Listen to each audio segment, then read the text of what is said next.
Every morning on Beaver County Radio. Here is a question that's very easy to answer. Would you rather be sold something or get professional help and advice that ultimately leads to a strategy that best suits your needs? Tom Young at First Consultants Inc. in Beaver has a unique approach that has won over the trust of even the most skeptical clients. Everybody that's selling is looking for a profit. I focus on creating strategies that are in the client's best interest. Ask yourself this: what have you got to lose? The answer might be a fortune. Get financial strategies instead of a pitch about a product. Visit firstconsultantsinc.com or be a part of Tom Young's live simulcast presentation on the third Tuesday of each month beginning at 9:10 a.m. on Beaver County Radio and Facebook Live. All advisory services are offered through PL Wealth LLC. PL Wealth is a federally registered investment advisor. PL Wealth is in no way affiliated with First Consultants Inc., nor is First Consultants Inc. a registered investment advisor.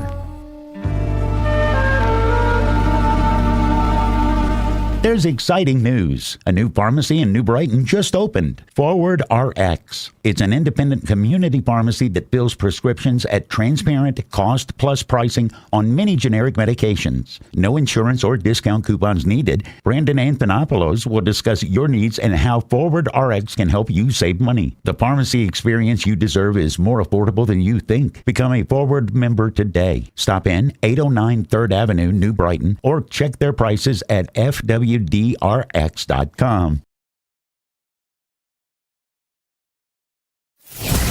You're listening to 99.3 FM, presented by St. Barnabas, in addition to 1230 WBVP Beaver Falls.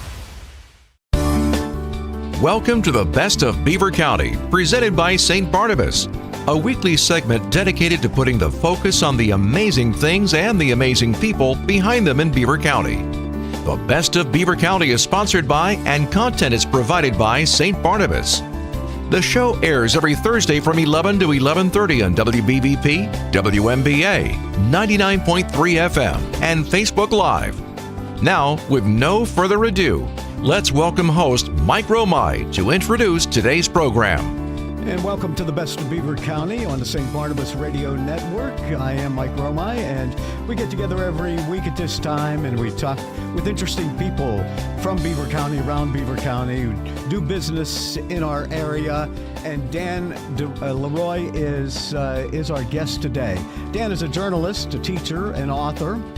He has several books, which I know this time period is not going to give us enough time to get through it all, but he's a teacher at Lincoln Park, and he's been there since 2006. Dan, welcome to Beaver County Radio. Okay.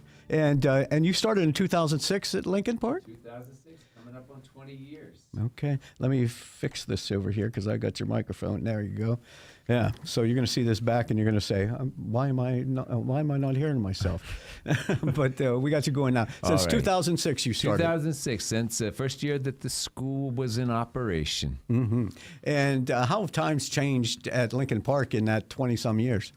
Well, they've changed a lot, of course, as they do in any institution over 2 decades. But the important things at Lincoln Park haven't changed. And the most important thing, I would say, is, as it should be at any school, the students. And all of us who work at Lincoln Park are blessed every day to have a student body that's very similar in this sense to the student body that we had in year one. We have a bunch of students from all over Western Pennsylvania, and they come to Lincoln Park because they want to improve in their art. So we start with a huge advantage every day over your average public school because we are dealing with a population that wants to be there and is there because they want to improve. You know, that's what any teacher or any good teacher wants to begin with, and we begin that way as we have since 2006 every day. So huge blessing. They're there because they want to be there, and their parents support that. That is true. Very good. What is your role there? I'm the director of writing and publishing. That's one of our 7 arts departments at Lincoln Park. So once again, that's a role that I've had since the beginning. In writing and publishing, we have a group of about 85 students, grades 7 to 12. We have a bunch of things that come under our particular umbrella. Our school newspaper comes under that umbrella. The only high school student-run small press in the nation Batcat Press is part of our operation. That allows our students to work with authors from all around the world. They get to commission books, they get to design the books, they get to make the books by hand, and then they get to market and sell the books. And we work with some pretty well-known authors. Very recently, Daniel Wallace, who is the author of Big Fish, which was a great book, which became a great film, and then a great Broadway musical. I remember that. Yeah. Albert Finney was in the movie? I believe so. Yeah, Yes, sir. yeah. Yes, sir. Yeah, and so when you get students who want to be authors, and you yourself are an author, would one of the first questions be, why? Yes. Either that's one of the first questions or that's one of their parents' first questions is why. And the answer that we give, or that I give certainly, and we have some other working authors on staff, and I think they give a similar answer, which is you don't do this to become famous. You don't do this to make a lot of money. It does happen to some people. But if those are the reasons that you're doing it for these kinds of extrinsic rewards, that's not going to be enough to keep 99% of the people doing it. You do it because you have to do it. You do it because you can't imagine yourself doing anything else. And one of the great things about Lincoln Park is that it is a place that allows people to kind of work through this, not just in my particular discipline, but in all disciplines. They get to work through this process in high school, and they get to do it for free.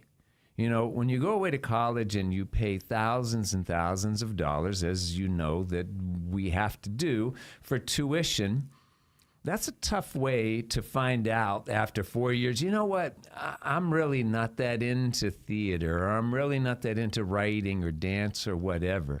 So one of the great benefits of a school like Lincoln Park is that it allows people to work through this process a little bit earlier and at no cost to them.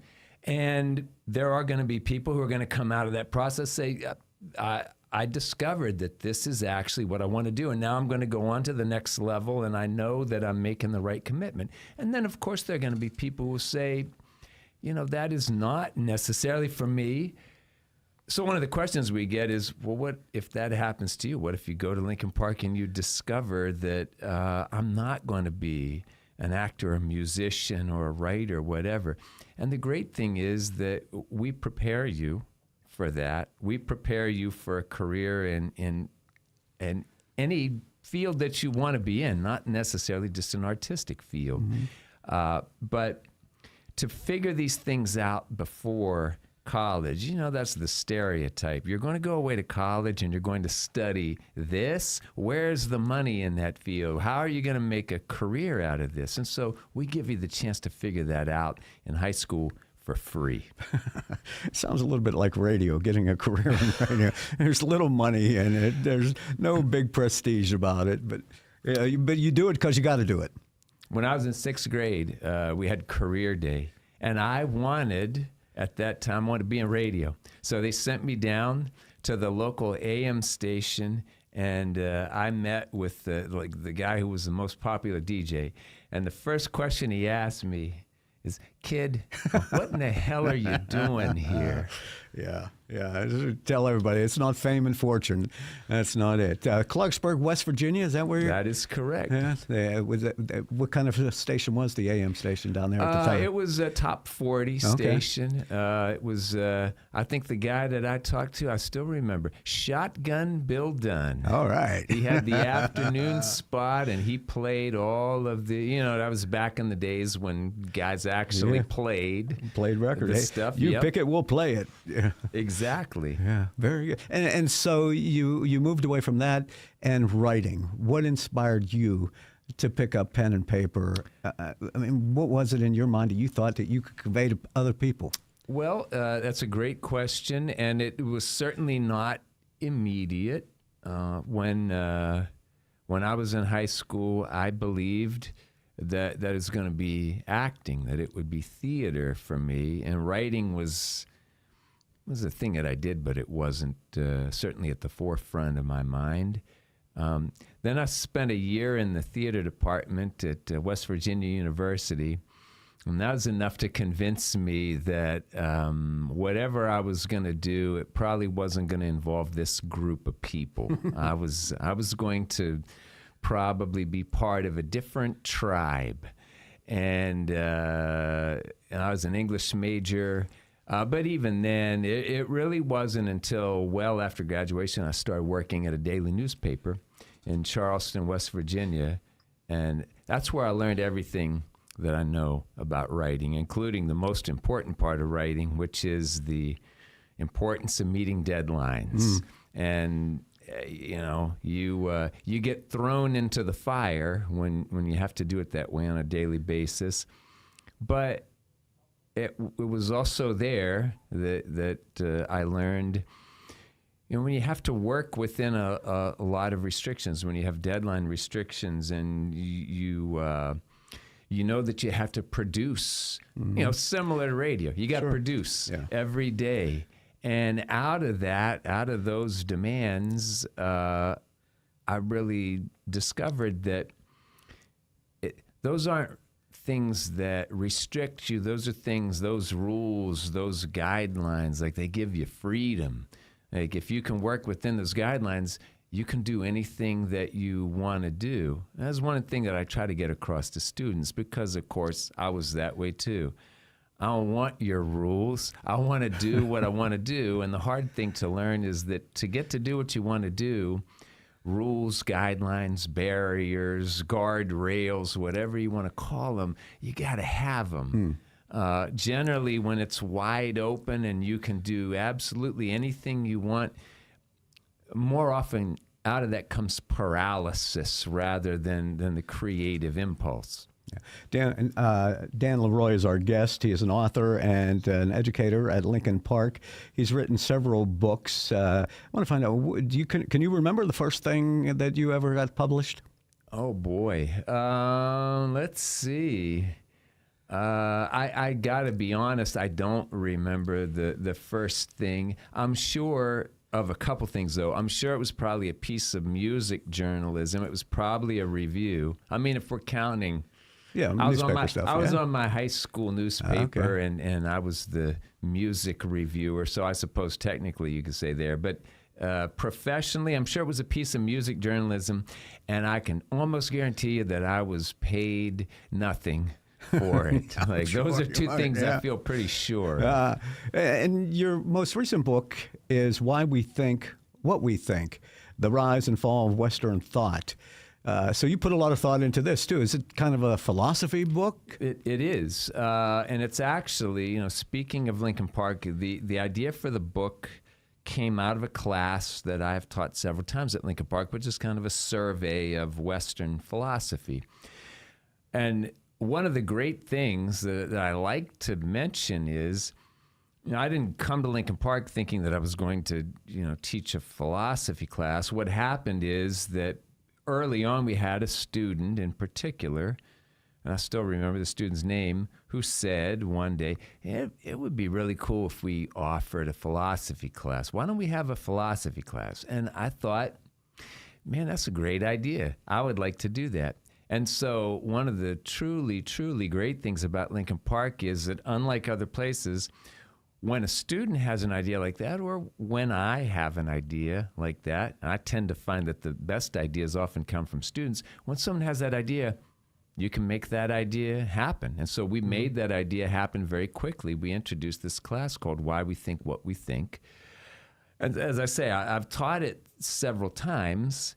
And so, you teach a class enough times, and after you've done it 3 or 4 times, I think you kind of have the measure of it. And, now I really understand what this is supposed to be about. And so after doing that, it struck me, I had a lot of trouble finding a book for the class. There's tons and tons of philosophy books out there, certainly, but there wasn't any one book that did what I was hoping I could find in a textbook for the class. And so the standard author thing is if the book that you want isn't out there, then you should probably go try to write it. So that's what I tried to do. Okay. So I've understood over decades that philosophy majors in college are usually less employable than writers and radio hosts.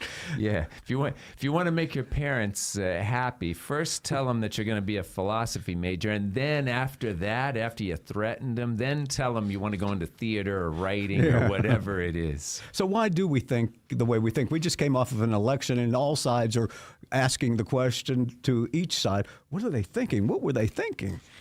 Well, I mean, that's the $64 billion question, of course. And to kind of boil down the thesis of the book as best we can, a lot of the reason that we think the way we think is because over the last, let's say, 700 or 800 years, in what we would think of as the modern period of philosophy, we've kind of moved away from what philosophy used to be in the first 1,500 or so years of its existence in the West. And what it used to be was, we're going to pursue knowledge, and we're going to pursue it because we think that's a good thing to do. That, like, you're a good person, the smarter you are. You're a human being, and you have the ability to think and reason, and therefore it's your responsibility to pursue knowledge, to pursue the truth. And we moved away from that in what we would call the modern era, and instead, the pursuit of knowledge is oriented toward, we'll boil it down, say, the prediction and the control of nature. And that's kind of we trace that back to a guy, Sir Francis Bacon, who was one of the early modern philosophers at the beginning of the 17th century. And look, that way of thinking about knowledge has produced like all the stuff that we have right here in the studio. It's produced many things that are great for human beings and that have extended our lives and made them more comfortable. Those are all good things, but we don't prize knowledge just for the sake of knowledge. And in moving away from that, we believe we can control nature, we can predict it, we can control it, and the objective is to liberate the individual. And so you mentioned the election, you mentioned a lot of the disagreements we have, and the where we can't even agree on what we call this or that thing. A lot of the reason for those disagreements is because for the last 700 or 800 years, philosophy has been geared toward, we're going to liberate the individual from any kind of constraint, control. And that goes back to what we were just talking about in terms of writing. You need rules, you need restrictions, you need guardrails. There are things human beings aren't supposed to do.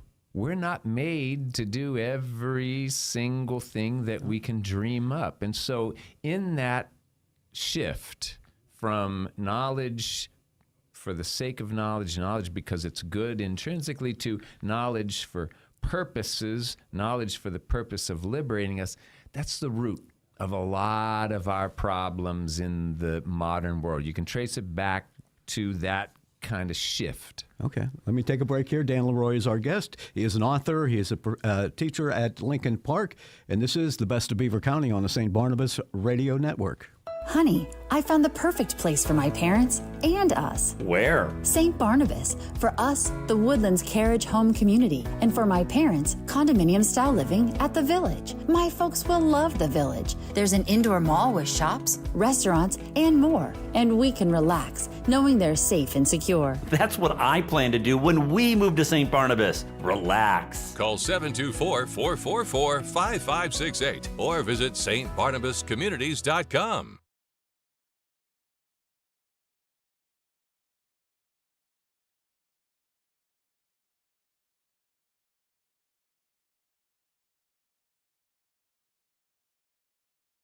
This is the Best of Beaver County on the St. Barnabas Radio Network. Our guest is Dan Leroy from Lincoln Park, and he is also an author. His latest book is Why We Think What We Think, The Rise and Fall of Western Thought.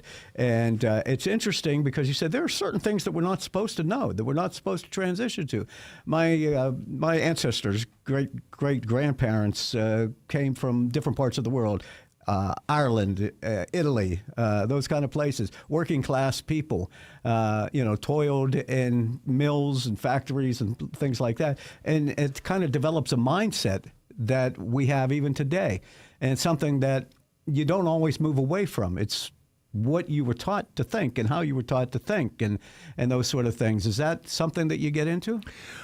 We do. And in fact, talking about the, if you will, the working classes, that's an idea that goes back to what we were just talking about before the break, which is this idea that we made this shift somewhere around 700-800 years ago to liberate the individual.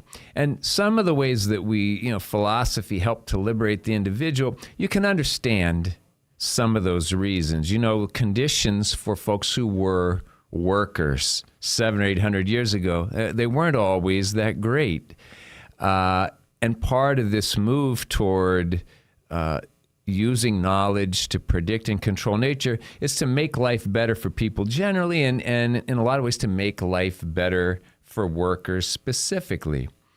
But of course, if you keep pursuing that path to its logical conclusion, now you find where we are today. We've liberated a lot of people from a lot of things, and one of the things we've liberated them from is their jobs. We don't have those jobs anymore, a lot of the ones that you're talking about, because we have kind of labored under this idea that, one day we'll be able to have a world where everybody is free to do whatever they want, and we won't be constrained by, having to do all this physical, manual labor. Yeah, I don't think so. Mm-hmm. I think that is a bill of goods that people have been sold for a long time, not just by philosophers, certainly. So, when I say that there's some things that we aren't meant to do, I think one thing that we're not meant to do is sit around, lie around in some imaginary utopia while the machines do all the work. Like, that's never going to happen. If it does happen, it's not going to be the way people have dreamed it up in these fantasies that they have. It's probably going to be in a bad way. And we're seeing the beginnings of that now with artificial intelligence. Yeah. Is that something, and you've visited other countries. In America here, we believe in democracy, and is this something we're conditioned for? Because we're conditioned to think that it works for everyone, and it doesn't always, and we see that especially during election seasons. Well, it's a great point, and one thing that I do talk about in the book in particular is a guy who's one of the great modern philosophers, a British guy named John Locke. And John Locke, in a lot of ways, is the architect of the America that we now live in. He was a guy, and he lived toward the end of the 17th century, but he's a guy that the founders, in particular Thomas Jefferson, drew a lot of ideas from.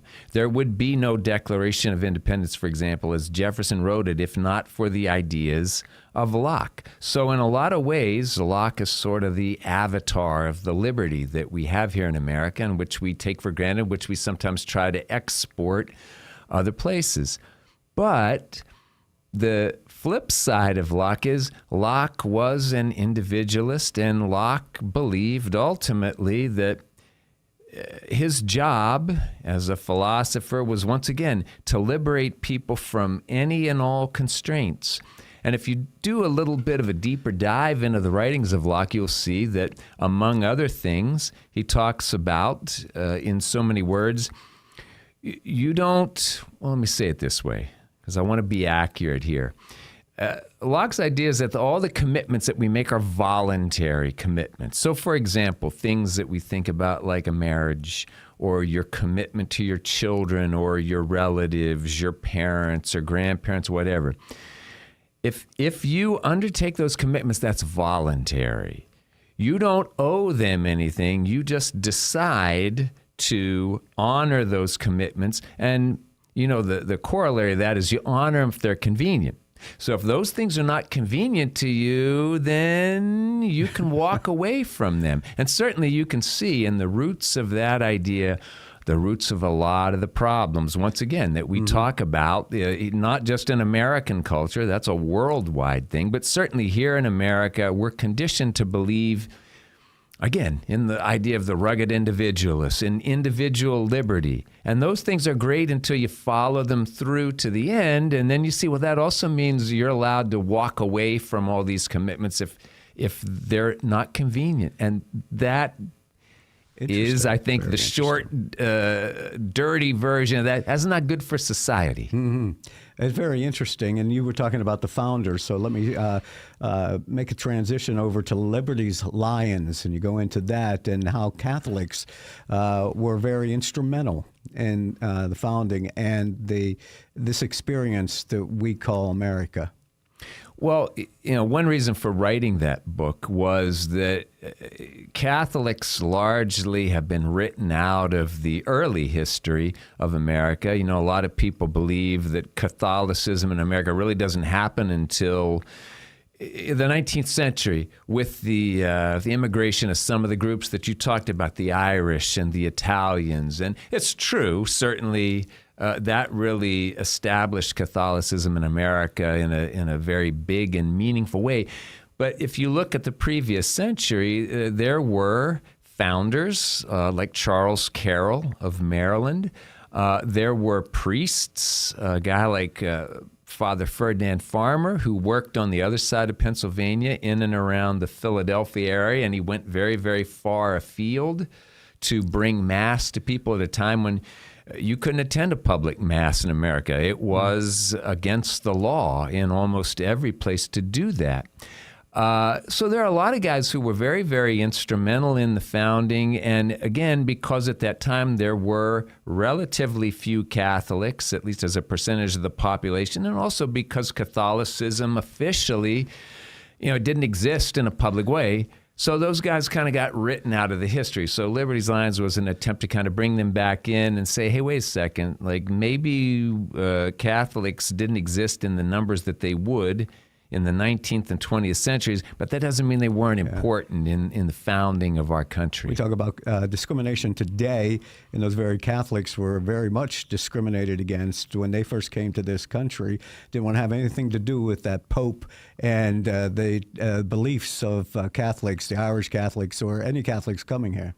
Well, I mean, you go back and you look at the founders, who were great men, but their attitudes toward Catholicism, guys like Alexander Hamilton would be one example as someone who's kind of been lionized, especially in recent years, and deservedly so, a great patriot, but definitely had a blind spot as far as Catholicism. And he was certainly not alone. Guys like Sam Adams, guys like John Adams, certainly didn't have very nice things to say about Catholicism and actually played on those fears of, these guys are not real Americans. They owe their allegiance to the Pope, and you can't trust them because of that. And that is a true and kind of ugly part of early American history. But the great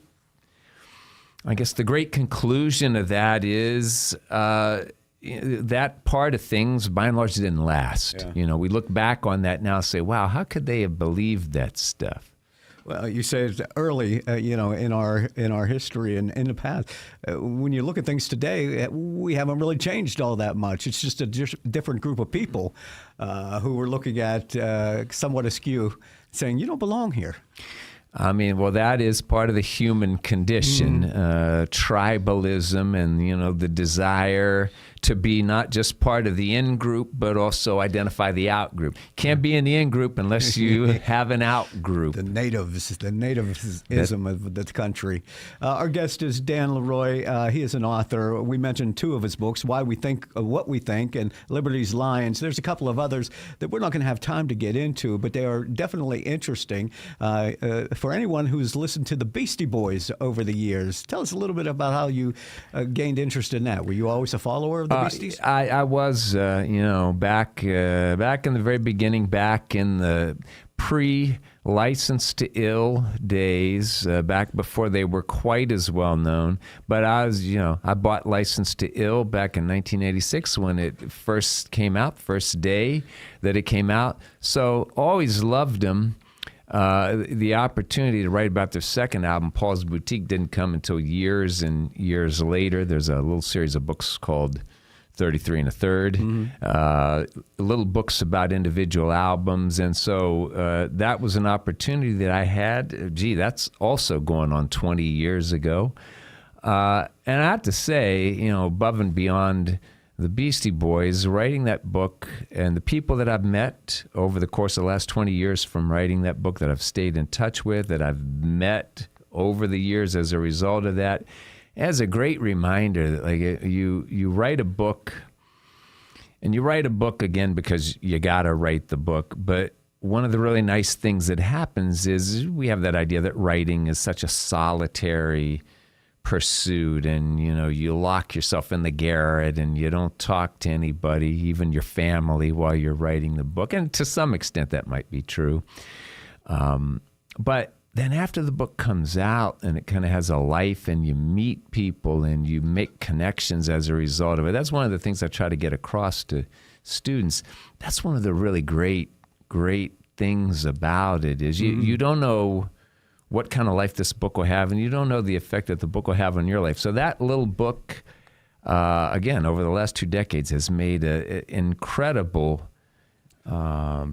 Let me ask you, because, we're just about out of time. I can end by saying, here's a little story that I'd like to tell. Nice. There you go. There you go. But where can people find your books? Well, they can, first of all, go to my website, which is just Dan Leroy. That's LEROY.com. You can find them from the publishers. Why We Think is available from the publisher, which is Sophia Institute. You can find that on their website. Of course, they're on Amazon and Barnes & Noble and all the usual places. If you want a signed copy of these books, you can go to my website, though, and you can buy them there. I'll sign them up and send them out wherever you want me to send them. Check it out. And what's your website again? That's Dan Leroy, LEROY.com. Very good. It was a pleasure meeting you and interesting to talk. You'd be an excellent person to sit and have a beer with and listen to those thoughts that rumble around in your head. Well, that's a very nice thing of you to say. I take that as the ultimate compliment, Mike, and thank you so much for having me as a guest. It's been a great pleasure. All right. He's a writing teacher. He teaches writing, even a little bit of philosophy.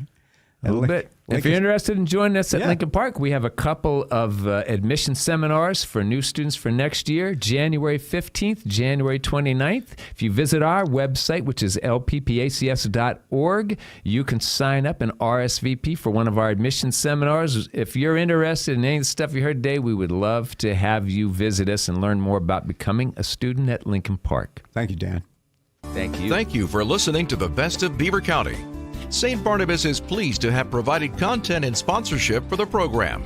Tune in this Sunday at 11:30 for an encore presentation of today's program on Beaver County Radio.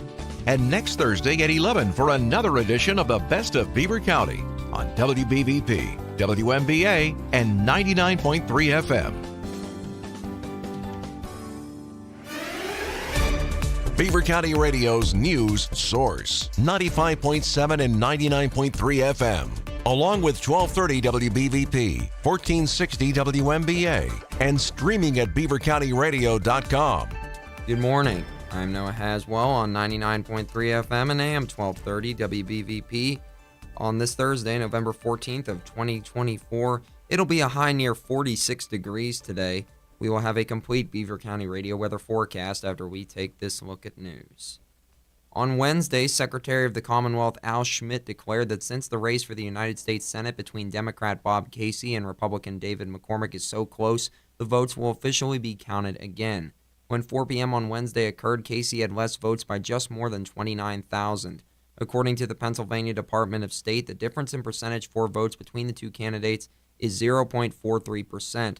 with Casey having 48.5% and McCormick with 48.93%.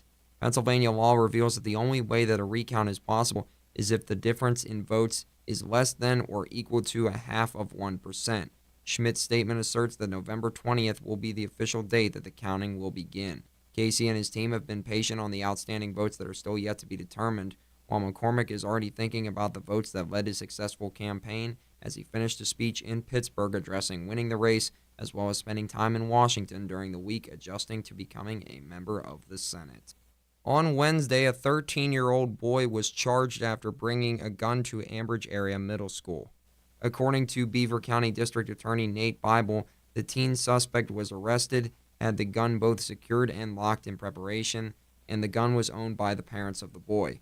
Another student was also threatened by the suspect, and after that occurred, that student let school officials know what just happened. Parents of students from the school also received a letter noting that the incident was so serious that it involved the presence of police. A Facebook post from Ambridge Area Middle School from Wednesday states that not only will the place close today, Thursday, November 14th, but will also operate on a day of flexible instruction today and will open back up on Friday. In Beaver, tree trimming and the former Times building were topics of discussion at the Commissioner's work session on Wednesday. Beaver County Radio's Curtis Walsh has more. At the Commissioner's work session, a situation was brought to the Commissioner's attention regarding trees at the courthouse. There are currently trees standing higher than the courthouse and are said to be creating problems, particularly at this time of year with drains on the roof.